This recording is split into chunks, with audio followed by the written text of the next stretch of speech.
Hi, എൻ്റെ പേര് അവൻ ജെയ്സൽ. ഞാൻ 9th and 10th XNY ഫൗണ്ടേഷനിലായിരുന്നു. ഇപ്പോൾ ഞാൻ കോട്ടയം KE സ്കൂളിൽ പഠിക്കുന്നു, കുര്യാക്കോസ് ഏലിയാസ് ഇംഗ്ലീഷ് മീഡിയം സ്കൂളിൽ. അപ്പോൾ ഈ video it's primarily targeted at 9th and 10th graders. അപ്പോൾ നിങ്ങളൊക്കെ ഇപ്പോൾ you're at your crucial phase. പറഞ്ഞാൽ നിങ്ങൾ ഒരിക്കലും വഴി തെറ്റി പോകരുത് ഈ ഒരു സമയത്ത്. 9th and 10th പറഞ്ഞാൽ എൻട്രൻസിന് ഒരു ക്രൂഷ്യലായൊരു മൊമെൻ്റാണ്. ആ ക്രൂഷ്യലായ മൊമെൻറ്റ് നിങ്ങൾ നന്നായിട്ട് പോയാൽ എൻട്രൻസ് കോച്ചിങ് ഒരു ബ്രീസാവും.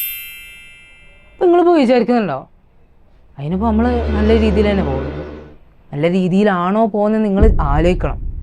കാരണം ഈ 9th and 10th ഫൗണ്ടേഷൻ എന്ന് പറയുമ്പോൾ കുറേ ആൾക്കാർ സീരിയസ് ആയി കണ്ടെടുക്കൂല. കുറേ ആൾക്ക് വിചാരിക്കും ഉമ്മച്ചിപ്പച്ചിനെ വെറുതെ ഇതിന് വിട്ടതാണല്ലോ. അല്ല, ഇത് ശരിക്കും ഒരു പേർപ്പസ് ഉണ്ട്. കാരണം 11th and 12th എന്ന് പറയുമ്പോൾ it's a whole different story from 9th and 10th. 9th-ലും 10th-ലും നിങ്ങൾ സ്കൂളിൽ നിന്ന് വീട്ടിലേക്ക് വരും, വീട്ടിലേക്ക് വന്നാണ്ട് നിങ്ങൾ ഡെയിലി എടുത്ത് പഠിക്കും, അല്ല അത്രേ ഉള്ളൂ. പക്ഷേ 11th and 12th എന്ന് പറഞ്ഞാൽ മോസ്റ്റ് പ്രോബബ്ലി നിങ്ങൾ ഹോസ്റ്റലിലാകുമ്പോൾ ഹോസ്റ്റലിലേക്ക് വന്ന് ഡെയിലി എടുത്ത് പഠിച്ച് അങ്ങനെ തീരാൻ പറ്റൂല. കാരണം നിങ്ങളിപ്പോൾ ഫൗണ്ടേഷനിലാണെങ്കിൽ you will obviously be going to coaching in 11th and 12th. അങ്ങനെ പോകുന്നുണ്ടെങ്കിൽ നിങ്ങൾ ഇപ്പം തന്നെ ആലോചിക്കണ്ടേ എങ്ങനെ ഈ കോച്ചിങ് നന്നായിട്ട് കണ്ടിന്യൂ ചെയ്യാം. അതിനാണ് ഞാൻ അവിടെ ഉള്ളത്. ഫോർ എക്സാമ്പിൾ 10th-ൽ ആസ് ഐ സെഡ് നിങ്ങൾ വീട്ടിലേക്ക് വരും, സോഷ്യൽ സ്റ്റഡീസ് എന്ന് പഠിക്കുക, സയൻസ് എന്ന് പഠിക്കുക, കെമിസ്ട്രി എന്ന് പഠിക്കുക. ഓക്കെ, അങ്ങനെ പോയി നിങ്ങൾക്ക് 10th-ൽ ഒരു 95 above% കിട്ടി, ഫുള്ള് റാത്തായി. അങ്ങനെ നിങ്ങളൊരു കോച്ചിങ്ങിന് പോകാമെന്ന് വിചാരിച്ചോ, ഏതിലും ആയിക്കോട്ടെ. അങ്ങനെ കോച്ചിങ്ങിന് പോയി, നിങ്ങളിപ്പോൾ നീറ്റാണ് JEE ആണ് എന്തെങ്കിലും ആയിക്കോട്ടെ, നിങ്ങൾ കോച്ചിങ് സെൻറ്ററിൽ പോയി ഡേ സ്കോളർ ആവാം, ഹോസ്റ്റലർ ആവാം. നിങ്ങൾ ഏതാവാം? ഹോസ്റ്റലർ ആവുന്നതാണ് എൻ്റെ റെക്കമെൻഡേഷൻ. കാരണം കേൾക്കി, നിങ്ങൾ ഡേ സ്കോളർ ആയെന്ന് വിചാരിച്ചോളി. Unless you have a steadfast aim, എനിക്കൊരു ഡോക്ടറാണ്, എനിക്കൊരു എഞ്ചിനീയറാണ്, അങ്ങനെ ഒരു എയിം ഉണ്ടെങ്കിൽ ഓക്കെ ഡേ സ്കോളർ ആയിക്കോളി, ഒരു പ്രശ്നമില്ല. പക്ഷെ നിങ്ങളിപ്പോൾ ഒരു ഓക്കെ വീട്ടിലേക്ക് വന്നു, ഫോണുണ്ട്, ഇൻസ്റ്റ 5 മിനിറ്റ് നോക്കിയിട്ട് നമുക്ക് അടുത്തേക്ക് പോകാം. 5 മിനിറ്റ് 10 മിനിറ്റോ, 10 മിനിറ്റ് 20 മിനിറ്റ്, 20 മിനിറ്റ് 1 മണിക്കൂർ, അങ്ങനെ ടൈം വേസ്റ്റാവും. അങ്ങനത്തെ ഒരാൾ ആണെങ്കിൽ ഹോസ്റ്റലാവുന്നല്ലേ ഇതിനെക്കാട്ടും ഭേദം. അതാണ് എൻ്റെ അഡ്വൈസ്, മെയിൻ അഡ്വൈസ്. ഹോസ്റ്റലിൽ ഒരു റെഗുലേഷൻ ഉണ്ടാവും.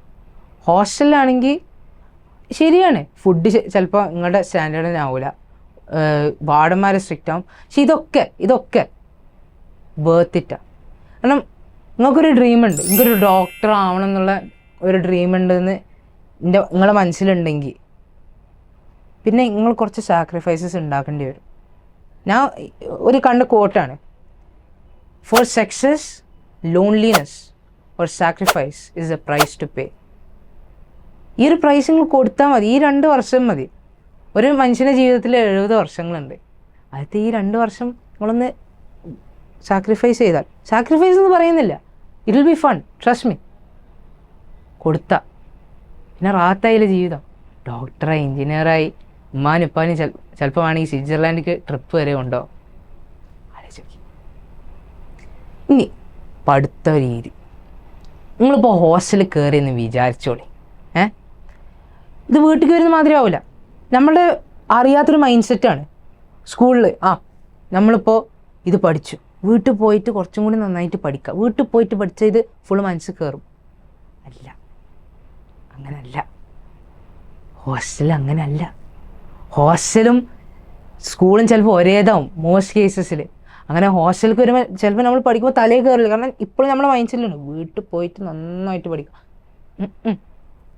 നമ്മൾ ദയവേത് അങ്ങനെ ആലോചിക്കല്ലേ. കാരണം ഹോസ്റ്റലിൽ കുറച്ച് കാലം എടുക്കും യൂസ് ടു ആവാൻ. അതിന് നിങ്ങൾ സമയം കൊടുക്കണം. അതാണ് എൻ്റെ സെക്കൻഡ് അഡ്വൈസ്. ഫസ്റ്റ് അഡ്വൈസ് എന്തായിരുന്നു? നിങ്ങൾ ഹോസ്റ്റലർ ആവുക, ഒരു ക്ലിയർ എയിം വെക്കുക. സെക്കൻഡ് അഡ്വൈസ് എന്താണ്? ഹോസ്റ്റലിലാവുമ്പോൾ കുറച്ച് സമയം കൊടുക്കുക. സമയം കൊടുത്താലുള്ളൂ എന്താ പറ്റുക, നിങ്ങൾക്കൊരു കോൺഫിഡൻസ് ഉണ്ടാവുക ലേറ്ററോ. ഇപ്പോൾ എൻ്റെ സ്റ്റോറി തന്നെ പറഞ്ഞുതരാം. ഞാൻ ഹോസ്റ്റലിലായിരുന്നു. ആദ്യത്തെ മാസം ആദ്യത്തെ റാങ്ക് ലിസ്റ്റ് വന്നു, 1000 ചില്ലാനാണ് റാങ്ക്. ഞാൻ തന്നെ നെട്ടിപ്പോയി. ഞാൻ സമയം കൊടുത്തു, വർക്ക് ചെയ്ത് സമയം കൊടുത്തു. കാരണം നിങ്ങളിപ്പോൾ വിചാരിക്കും കോച്ചിങ് ഭയങ്കര ഈസിയാവുന്നു. അല്ല, കോച്ചിങ്ങിന് സമയം കൊടുക്കണം. കോച്ചിങ്ങിന് അറ്റ് എവറി പോയിന്റ് നിങ്ങൾ സമയം കൊടുക്കണം. Every second it is worth it. എല്ലാ അരമണിക്കൂർ, ഇപ്പോൾ നിങ്ങൾ അരമണിക്കൂറിൽ വിചാരിക്കും എന്താ ചെയ്യാൻ പറ്റുക അരമണിക്കൂറിൽ. അരമണിക്കൂറിൽ നിങ്ങൾക്ക് 5 ക്വസ്റ്റ്യൻ വേണമെങ്കിൽ ചെയ്യാം. ഇതിപ്പോൾ വല്ല കോച്ചിങ്ങത്തെ ഡയറക്ടർമാർ പറയുന്ന കാര്യം അല്ല, ഇതിൻ്റെ എക്സ്പീരിയൻസ് കൊണ്ടാണ് പറയുന്നത്. ഞാൻ കിട്ടുന്ന അരമണിക്കൂറിൽ 5 ക്വസ്റ്റ്യൻ ചെയ്യും. ആ 5 ക്വസ്റ്റ്യൻ നിങ്ങൾക്ക് കോൺസെപ്റ്റ് ക്ലിയർ ആവും. ട്രസ്റ്റ് മീ, ഈ കോൺസെപ്റ്റ് ക്ലിയർ ആവുന്നതാണ് ബിഗ്ഗസ്റ്റ് പ്രൈസ് ഈ കോച്ചിങ്ങിൽ. ഓൾറൈറ്റ്, അതാണ് എൻ്റെ സെക്കൻഡ് അഡ്വൈസ്. ഹോസ്റ്റലിൽ ടൈം കൊടുക്കുക, ഉള്ള ടൈം നന്നായിട്ട് ഉപയോഗിക്കുക. മൂന്നാമത്തെ ഫൗണ്ടേഷൻ. നിങ്ങളെ ഫൗണ്ടേഷൻ ഞാനിപ്പോൾ പറഞ്ഞില്ലേ, കുറേ ആൾക്കാർ സീരിയസ് ആയി കണ്ട് എടുക്കൂല. പക്ഷെ നിങ്ങൾ സീരിയസ് ആയി കണ്ട് എടുക്കുക. കാരണം ഈ ഫൗണ്ടേഷനിലൊക്കെയാണ് നിങ്ങൾക്കൊന്ന് മനസ്സിലാവുക 11th and 12th എങ്ങനെയാണ്. ഇപ്പോൾ 10th പറഞ്ഞാൽ എങ്ങനെയാവും ക്വസ്റ്റ്യന്. അവർ ക്വാഡ്രാറ്റിക് ഫോർമുല തരും, എന്നിട്ടൊരു ക്വാഡ്രാറ്റിക് ഇക്വേഷൻ തരും, എന്നിട്ട് പറയുന്നതിൻ്റെ സൊല്യൂഷൻ കണ്ടുപിടിക്കാൻ. അത്രേ ഉള്ളൂ 10th. പക്ഷെ 11th ആണെങ്കിൽ ഇവരൊരു ഫോർമുല തന്നാണ്ട് ഇവർ ആ ഫോർമുല ഉപയോഗിക്കണം എന്ന് ഇൻഡിക്കേറ്റ് ചെയ്യൂല. പക്ഷെ നമ്മൾ തന്നെ മനസ്സിലാക്കണം ആ ഫോർമുല തന്നെയാണ് ഉപയോഗിക്കേണ്ടത്. നമുക്കത് മനസ്സിലായിട്ടുള്ള നമുക്ക് മുന്നിൽ കയറാൻ പറ്റാം. അപ്പോൾ 11th പറഞ്ഞാൽ ആപ്ലിക്കേഷൻ ഈസ് വെരി ഇമ്പോർട്ടൻറ്റ്. അപ്പോൾ 11th ആപ്ലിക്കേഷൻ വൈസ് നിങ്ങൾ ഷാർപ്പായിരിക്കണം. ആ ആപ്ലിക്കേഷൻ വൈസ് ഷാർപ്പ് ആവണമെങ്കിൽ how will you B sharp? Answer is foundation. ഈ ഫൗണ്ടേഷനിൽ ഈ ക്വസ്റ്റ്യൻസ് ഒക്കെ തരുമ്പോൾ പറഞ്ഞാൽ അവരുടെ ബുക്ക്ലെറ്റിൽ കുറേ ക്വസ്റ്റ്യൻസ് ഉണ്ട്. ഐ റിമെമ്പർ ആ ക്വസ്റ്റ്യൻസ് ഒക്കെ നമ്മൾ ചെയ്യുമ്പോൾ വിൽ ആക്ച്വലി നോ ഇങ്ങനെയാണ് ക്വസ്റ്റ്യൻസ് അപ്രോച്ച് ചെയ്യേണ്ടത്, ഇങ്ങനെയാണ് ഫോർമുല. ആ ഫോർമുലയ്ക്ക് എത്തിപ്പിക്കണം ഈ ക്വസ്റ്റ്യൻസിൽ കൂടി. അതിൻ്റെ ഐഡിയ ആണ് നമുക്ക് ഫൗണ്ടേഷൻ തരുന്നത്. നമ്മൾ വിചാരിക്കും ഫൗണ്ടേഷനൊക്കെ എന്തിനാണ് എന്ന്. ഇതിന് തന്നെ നമ്മളൊരു കോച്ചിങ് യൂസ്ഡ് ആവാൻ. പെട്ടെന്ന് ഈ ഫൗണ്ടേഷൻ ഒന്നും ശ്രദ്ധിക്കാതെ നമ്മൾ ഈ കോച്ചിങ് ചാടിക്കയറി. പിന്നെ ഇപ്പോഴും അങ്ങോട്ട് സീരിയസ് ആവാൻ തുടങ്ങിയാൽ നടക്കൂല. ആകെ 2 വർഷമുള്ളൂ ബാക്കി. ഈ ഒരു നീറ്റ് എന്ന് പറയുമ്പോൾ ഇപ്പോൾ ഭയങ്കര കോമ്പറ്റിറ്റീവാണ്. 20 lakhs അറൗണ്ട് സംതിങ് ആണ് നീറ്റ്, ഇങ്ങനെ നീറ്റിനുള്ള പാർട്ടിസിപ്പൻസ് ഉള്ളത്. ജെഇക്ക് എന്ന് പറഞ്ഞാൽ ഉള്ള എല്ലാ ആൺകുട്ടികളുണ്ട് നാട്ടിലത്തെ. അപ്പോൾ ഒന്ന് ആലോചിച്ച് നോക്കി എത്ര കോമ്പറ്റീഷൻ ഉണ്ട് എന്ന്.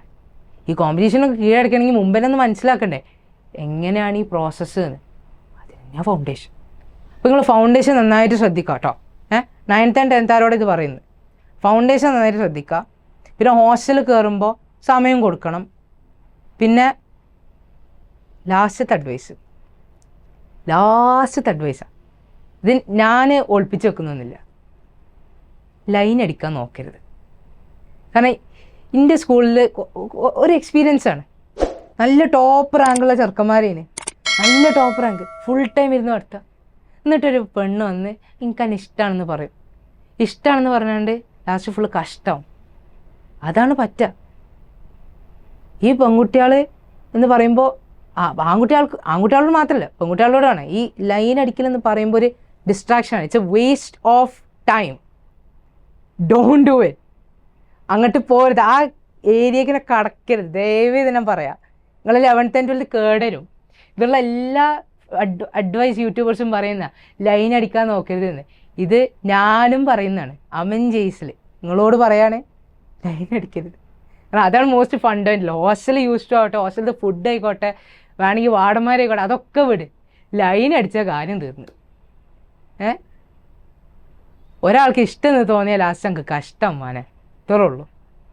മനസ്സിലായല്ലോ? ഫൗണ്ടേഷൻ ശ്രദ്ധിക്കുക, ഹോസ്റ്റലിന് ടൈം കൊടുക്കുക, ലൈൻ അടിക്കരുത്. പിന്നെ ലാസ്റ്റ് എന്താ, ഹോസ്റ്റലർ ആവാൻ നോക്കുക. ഒരു ക്ലിയർ എയിം ഉണ്ടാവുക. മനസ്സിലായോ? ഇത്രേ ഉള്ളൂ എനിക്ക് പറയാനുള്ളൂ.